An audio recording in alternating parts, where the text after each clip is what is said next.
Welcome to the AstroNarrator, where the universe becomes a story. Don't forget to like and subscribe to the channel. The twin suns of Risen, four rose slowly over the jagged horizon, bleeding violet and molten gold streaks across the alien sky. Their light bent strangely through the atmosphere, splitting into prism-like rays that shimmered as though the planet itself breathed in colors unseen by the human spectrum. The landscape below was an endless expanse of crystalline flora, trees with branches like serrated blades of glass, flowers that bloomed in geometric spirals, each petal reflecting the twin suns like fractured mirrors. Every gust of wind sent the crystalline forest chiming, a haunting metallic symphony that rolled across the plains. Beneath these glittering structures lay fields of razor dust, fine enough to cut through fabric, but so light that it drifted in playful swirls at the slightest disturbance. Through this strange, beautiful, dangerous world walked Captain Elias Ward, a lone human explorer, his boots crunching softly on the razor dust as he advanced with the cautious confidence of a man who had survived more hostile planets than he cared to count. His breathing mask emitted a steady hum, filtering the toxic spores that floated lazily in the air like drifting embers. His visor display flickered with sensor readings, half of them corrupted by the planet's electromagnetic interference. Risen, for Elias muttered to himself. A paradise for photographers and a nightmare for anyone trying to stay alive. He reached down, brushing aside a cluster of shimmering dust until a faint blinking light emerged. The signal originated from deep within the valley ahead, the location of the missing Terran mapping beacon. The thing should never have ended up this far from the designated route. Something, or someone, had moved it. That Elias's assignment was supposed to be simple: retrieve the beacon, return to base, file a boring report about malfunctioning drones. But no job involving the VAR Dominion ever stayed simple. That he scanned the valley and his jaw tightened. At the far end, nestled between towering blade trees and shimmering caves, rose a nomadic settlement. Obsidian tents and metallic huts stood in organized chaos. Smoke curled from wide fire pits, and war banners fluttered like predatory birds. VAR territory. Perfect, Elias sighed. Just perfect. He crouched behind a crystalline boulder and zoomed in. The settlement bustled with activity. Towering reptilian warriors sharpening double-pronged spears, merchants hauling crates filled with illegal tech, and war hunters marching in rhythmic formation.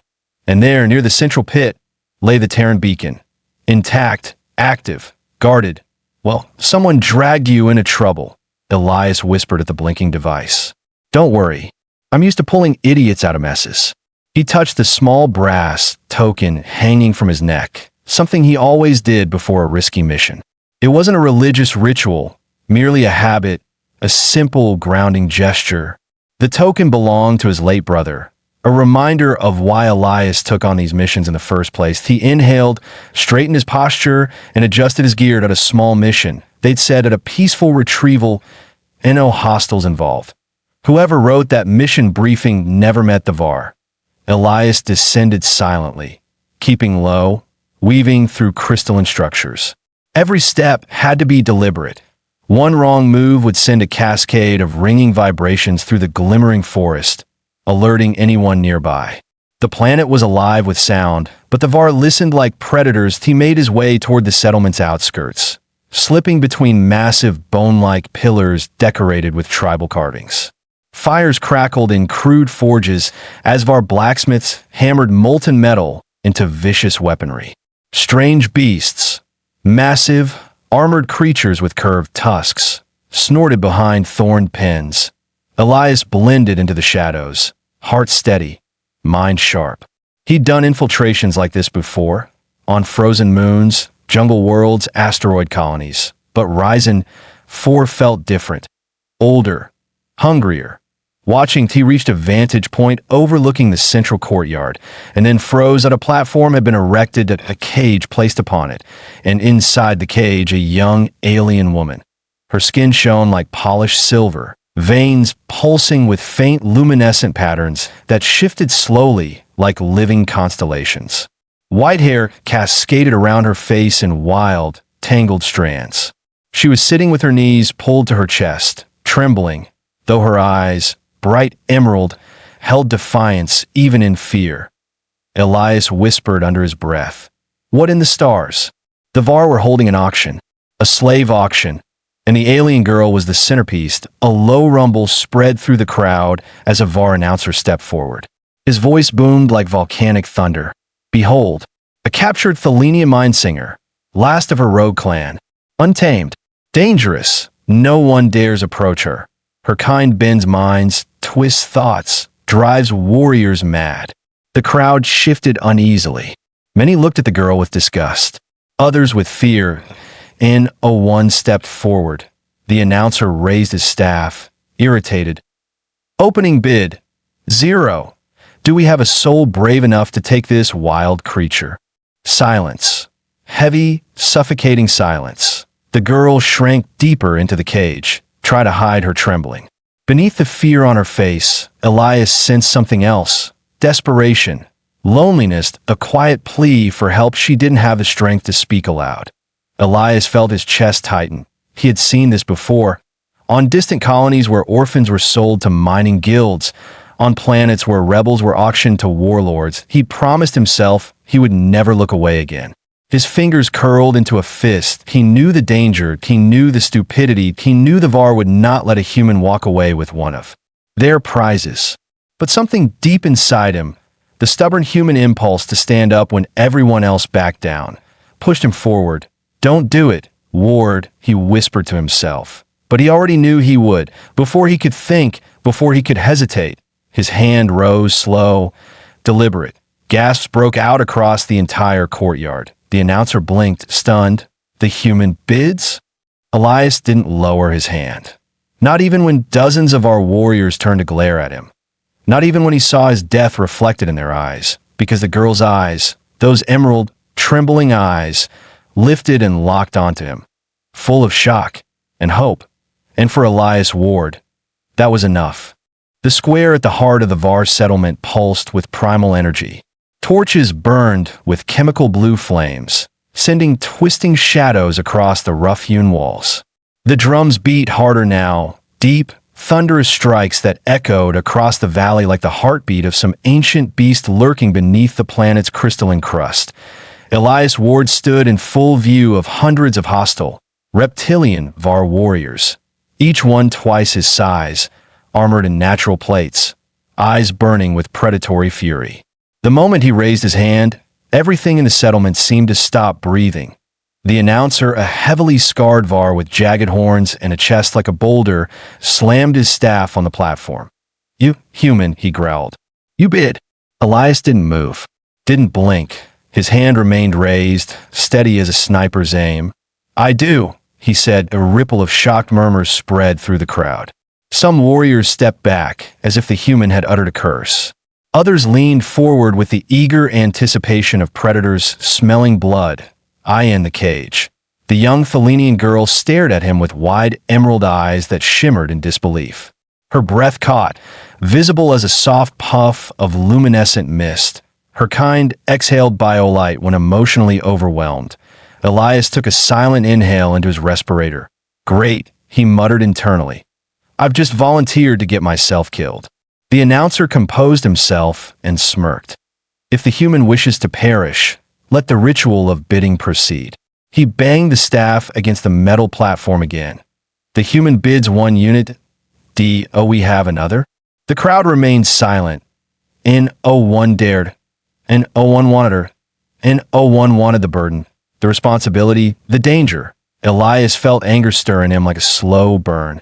Whatever she was, whatever her species was capable of, this humiliation was not something any living being deserved. He scanned the group. Their faces twisted with fear, disgust, curiosity. "Cowards," Elias whispered. The announcer snorted. "No further bids. The alien belongs to the human."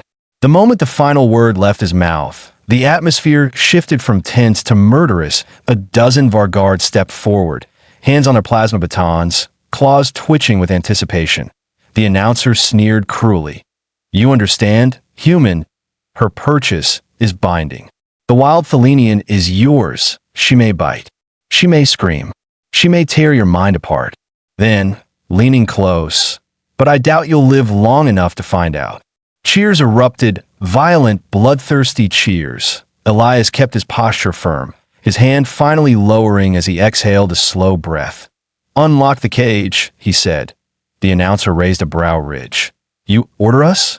Elias tapped the side of his wrist device. A blue hologram flickered to life, projecting the official Terran exploratory insignia, recognized across dozens of systems. "Terran Authority Regulation 44B," Elias said firmly.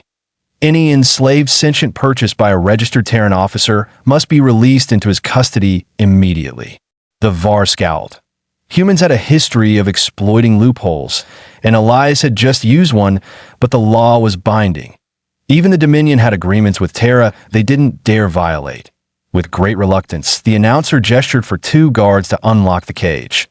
The girl flinched as the metal door swung open and the rattling chains around her feet loosened. She crawled out slowly, her luminous markings pulsing with fear. Elias approached her with calm, deliberate steps, hands raised slightly to show he wasn't a threat. "It's okay," he said softly. "I'm not here to hurt you." She stared at him, trembling violently. When his hand extended toward her, she recoiled instinctively, years of trauma compressed into a single gesture. Elias lowered his hand. "Right. No touching." "Got it." Her voice, when it came, was barely a whisper. "Save me? But why?" "No one does that." Elias gave a small, tired smile. Humans could be weird like that. But before she could respond, a roar thundered behind them. "Human, you think you can just buy and walk away?" A massive VAR warrior stomped forward, a brute with 3 scars across his face and an axe the size of Elias's torso. "Allowing her to leave this settlement is an insult to the Dominion," he snarled. "She is a cursed mind singer. Her species infects minds. Her kind is forbidden." He pointed the axe at Elias. "Hand her over, or bleed in the dust." The crowd erupted in approval. Weapons were drawn. The drums intensified, beating like war sirens. Elias stepped protectively in front of the girl without thinking. "I just paid for her, friend," he said coolly. "She's mine, and I'm walking out with her." The brute launched forward, but the announcer raised his staff. "Wait." The crowd froze. The human is under Terran treaty protection. Killing him would bring retaliation. Then his lips curled in a sinister smile. But accidents happen outside the settlement. The brute grinned, understanding fully. Elias mentally cursed. "Great. So they're planning to kill us as soon as we step out. Wonderful." He leaned toward the girl. "Hey, what's your name?" She hesitated. "Lyra." "Okay, Lyra. Listen carefully." He kept his voice low, his eyes scanning the armed crowd. "When I say run, we run. Straight through the east gate." She swallowed hard. "I can't. I haven't eaten in days. I'm weak. I'll help you." He glanced at the guards, tightening formation. "And if they try anything, well, I'm stubborn." Lyra's luminous eyes widened. "You're risking your life for me, why?" Elias didn't have time for philosophy. "I don't let innocent people get slaughtered. That's why." The announcer stepped aside. "Human, take your prize, and pray the sun shine kindly on your escape." Elias gently motioned Lyra to follow.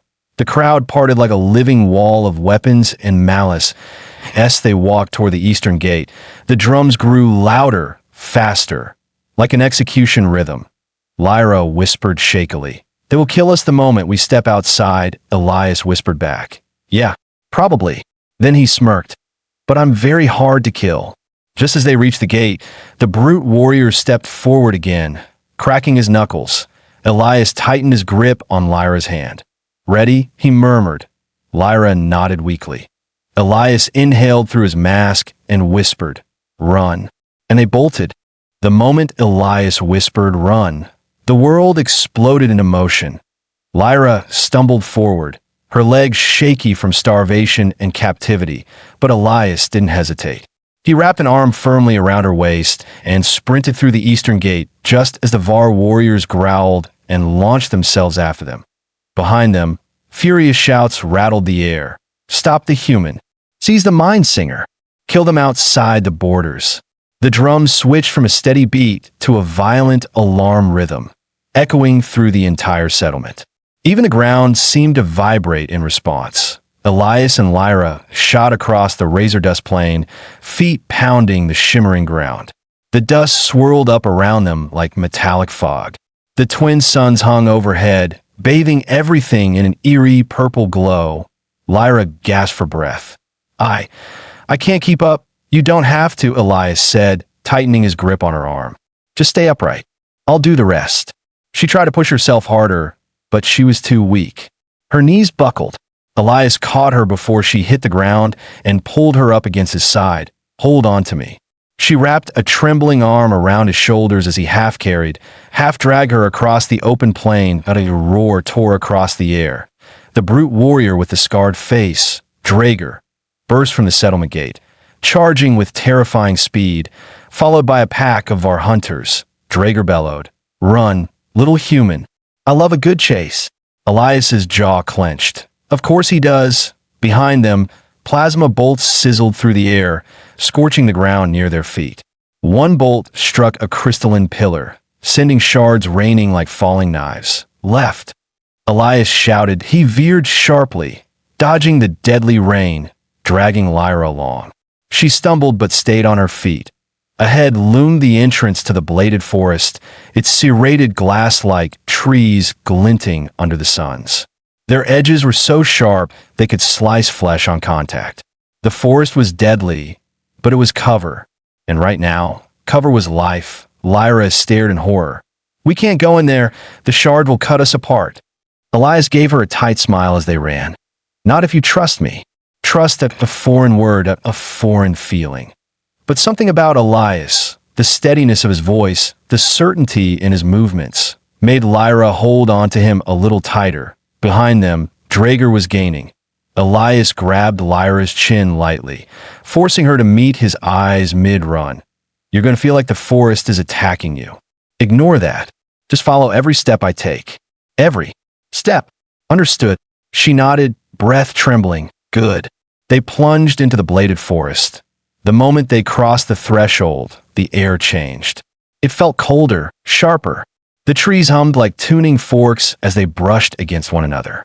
The slightest movement sent ringing vibrations through the crystal leaves. Elias moved quickly, weaving between the razor-thin trunks.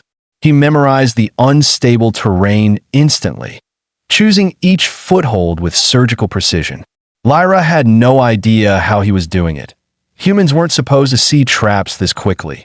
"Humans aren't as fragile as the galaxy thinks," he said, almost reading her thoughts. She followed every move, keeping so close their shoulders touched. Behind them, the Var charged straight into the forest and screamed. The trees sliced into their armor as if cutting through paper. Two warriors fell immediately, bleeding from deep lacerations. Draeger snarled, shoving aside a falling branch that grazed his arm, leaving a trail of purple blood. Elias smirked. "Welcome to the difficulty setting I prefer." Plasma bolts whizzed past. One struck a tree, and the resulting explosion sent crystal shards flying in all directions like shrapnel. Lyra cried out as a shard grazed her shoulder, leaving a glowing blue streak of blood. "Keep moving," Elias urged. She pushed forward, forcing her shaking legs to cooperate. The forest floor sloped downward into a crystalline ravine. Crystal roots twisted into natural bridges, but many were unstable. Elias tested each step before placing full weight on it. Lyra slipped. He yanked her back before she fell into a pit lined with dagger-like shards. Her breath came out in panicked bursts. I can't. Elias, I can't do this." "Yes, you can," he snapped, voice firm. "You survived torture. You survived being hunted. You're stronger than you think." But they're catching up. A sudden blast knocked Elias off balance. A plasma bolt exploded beside them, sending dust and shards flying. Draeger roared triumphantly. "Human, face me." Elias grabbed Lyra, pulled her behind a massive crystal trunk, and pressed her down into the hollow beneath it. "Stay low," he whispered. Her heartbeat raced in his ears through the stillness of the hollow. He peeked around the trunk. Draeger was stomping through the ravine, crushing fragile crystal formations with each step. Four hunters followed behind, scanning the forest with their blasters. Lyra whispered, "We'll never outrun them." Elias's eyes narrowed. "That's why we're not running." He grabbed a jagged crystal chunk and hurled it at a fragile overhead formation. The entire upper cluster shattered, collapsing like a deadly avalanche. The hunters screamed as hundreds of razor shards rained down, slicing through their armor. The forest fell silent again. Only Draeger remained. He stepped out of the cloud of glittering dust like a demon forged from stone. "Clever tricks," Draeger growled. "But you forget, Vart do not die easily." Elias cursed. "We need something big." Lyra's trembling hand touched his shoulder. I can help," she whispered. "But I need skin contact." Elias didn't question it. He grabbed her hand, instantly. A pulse of biolight surged from Lyra's skin into his, traveling up his arm. The sensation was like electricity mixed with warmth, alien, yet somehow familiar. A psychic wave rippled outward. Draeger stumbled, clutching his head. What is this?" Lyra strained, sweat beading on her silver skin. "His mind is strong. I can't hold him for long." Elias used the momentary opening. He kicked a weakened crystal pillar beside him. The pillar cracked from the base, tipping slowly, then fell directly onto Draeger with a thunderous crash. The brute let out a deafening roar as the massive shard pinned him. Elias grasped Lyra's hand, breathless. "Come on. We're not safe yet." They ran deeper into the forest, this time with no one chasing them. Only when the forest finally thinned and the terrain opened into a serene glade of glowing moss did Lyra collapse to her knees. Elias caught her, lowering her gently. "You did good," he whispered. Lyra stared at him, tears glowing in her eyes. "You risked everything to save me." Elias shrugged lightly. "That's what humans do." For the first time since he met her, Lyra's lips curved into the faintest, trembling smile. The twin moons of Nelvar hung low, smudging the sky with pale, silver glow, as if the universe itself was holding its breath. Mist rose from the jungle floor, curling like ghostly fingers around the ancient roots. Beneath the vast canopy, Yara's bioluminescent hair shimmered softly, its faint blue glow reflecting off Adam's tense expression. He checked his rifle again, hand steady though his heart had turned to iron. The distant hum of engines vibrated through the trees. "They found us," he said.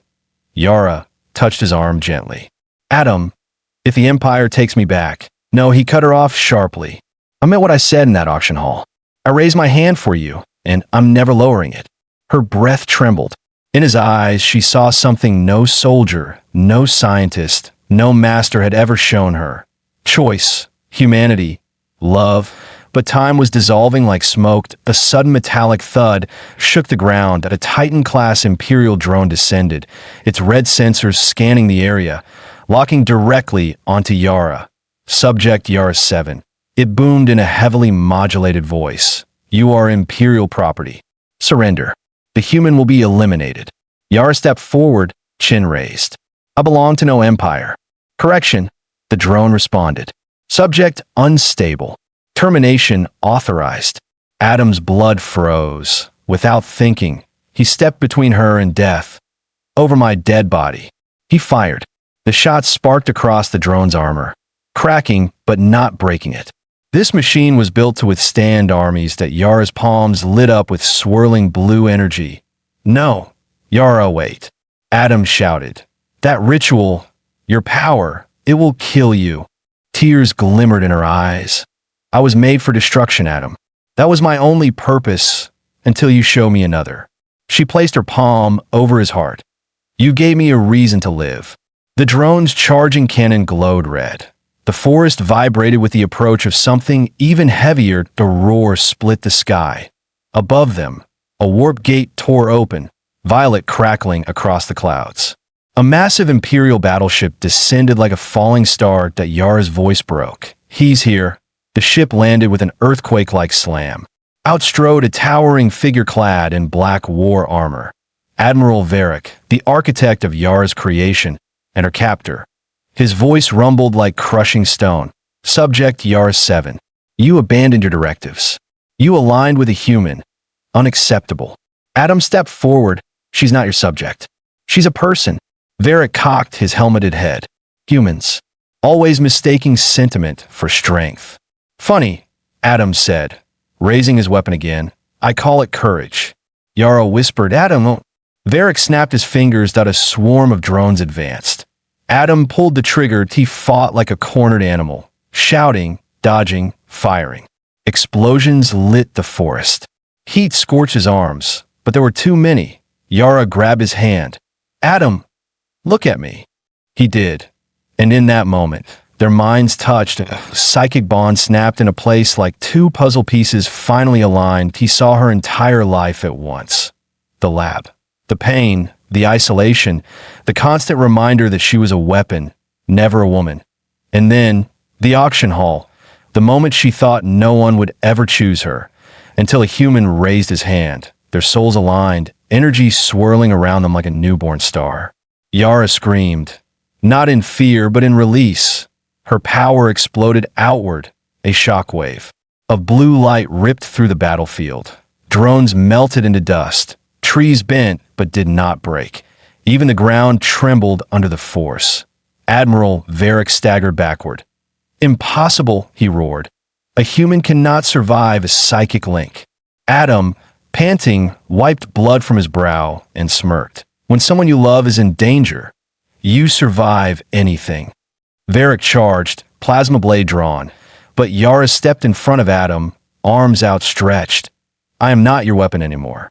Energy flared, blue lightning clashed with red plasma. Varric's blade liquefied, dripping molten metal. His armor cracked like porcelain under a hammer. He dropped to his knees. You will doom us all, he hissed. Adam walked up beside Yara. No, we're saving what's left. With a thunderous crack, Varric's armor collapsed, and his body crumpled to the ground. Lifeless, silence returned. Not empty silence, peaceful silence. For the first time in her life, Yara was free. Adam placed both hands on her cheeks. Are you all right? I am, because you held on. She leaned her head against his chest. Where will we go now? He looked at the horizon, at a world that suddenly felt bigger, brighter. Anywhere we want, but whatever happens, we're a family now, Yara. Families don't abandon each other. They protect each other. Her fingers tightened around his. I never thought anyone would choose me, she whispered. But you did.